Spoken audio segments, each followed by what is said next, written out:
Cerita dimulai di tengah malam di sebuah rumah sakit kecil di pinggir kota. Raka, seorang perawat yang baru saja selesai shift malam, sedang duduk di ruang istirahat. Hari itu berjalan seperti biasa, sampai tiba-tiba suara sirene ambulans terdengar dari kejauhan. Suara itu semakin mendekat, membuat Raka penasaran. Saat ia keluar untuk memeriksa, ia melihat sebuah ambulans tua dengan cat yang sudah pudar melintas di depan rumah sakit tanpa ada pengemudi atau penumpang. Ambulans itu tampak seperti model lama, tidak seperti ambulans yang biasa digunakan rumah sakit. Sirenenya terdengar lebih pelan, seolah berasal dari tempat yang jauh. Raka merinding, merasa ada yang tidak beres. Namun, sebelum dia bisa memikirkan lebih jauh, ambulans itu menghilang begitu saja di tikungan jalan.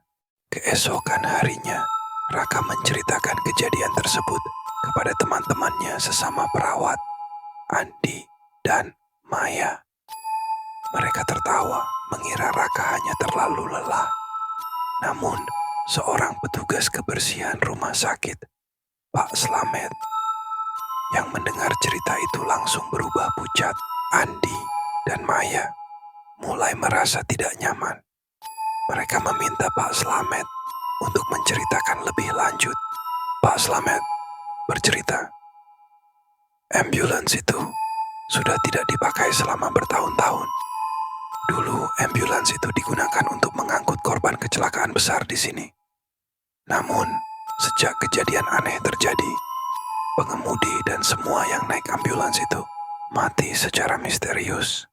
Ambulans tersebut tak pernah digunakan lagi. Tapi, beberapa orang masih melihatnya di malam hari, seperti yang kamu lihat, Raka. Dan setelahnya, selalu ada yang meninggal. Malam berikutnya, saat Raka sedang menjaga pasien di ruang ICU, suara sirene itu kembali terdengar. Namun kali ini, sirene itu terdengar lebih dekat dan semakin lama semakin mengerikan. Raka merasa jantungnya berdetak lebih cepat. Dia segera keluar dari ruang ICU dan melihat ke arah parkiran. Di sana, di tengah kabut tipis yang menyelimuti malam, ambulans tua itu berdiri. Sirenenya mengaung pelan tapi menusuk telinga. Lampu depan ambulans berkedip-kedip. Namun yang membuat bulu kuduknya berdiri adalah pintu belakang ambulans yang perlahan terbuka sendiri. Dengan napas tertahan, Raka mundur, merasa ada yang mengamatinya dari dalam ambulans. Namun, ketika dia menoleh ke sekeliling, tidak ada siapa-siapa. Jalanan kosong, malam hening. Tiba-tiba, ponsel Raka berdering. Itu Maya. Maya dengan ekspresi panik mengatakan, "Raka, Andi kecelakaan. Dia terluka parah. Kami sedang menuju rumah sakit sekarang." Raka terdiam sejenak. Pikirannya berputar. Apakah ini terkait dengan ambulans hantu? Apakah Andi yang akan menjadi korban? Saat Andi tiba di rumah sakit, kondisinya sangat kritis. Dia dibawa masuk dengan ambulans yang biasa, bukan yang hantu. Namun, Raka tidak bisa melepaskan pikirannya dari sosok ambulans hantu yang dilihatnya beberapa saat sebelumnya. Dia mulai merasa bahwa semua ini bukan kebetulan. Semakin malam, semakin sering suara sirene itu terdengar di luar rumah sakit. Setiap kali Raka mencoba melihat keluar, ambulans hantu itu tampak di sudut pandangnya, seakan-akan sedang menunggu seseorang. Sirenenya terdengar seperti jeritan jauh, seakan-akan meramalkan kematian. Di saat yang bersamaan, kondisi Andi semakin memburuk.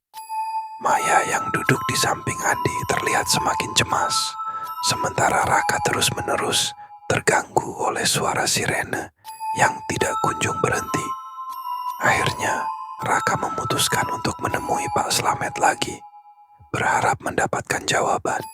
Pak Slamet berkata, "Ambulans itu datang untuk mengambil nyawa.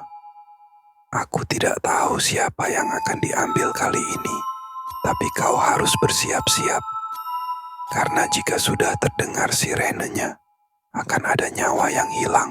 Malam semakin larut. Sirene ambulans hantu itu semakin mendekat.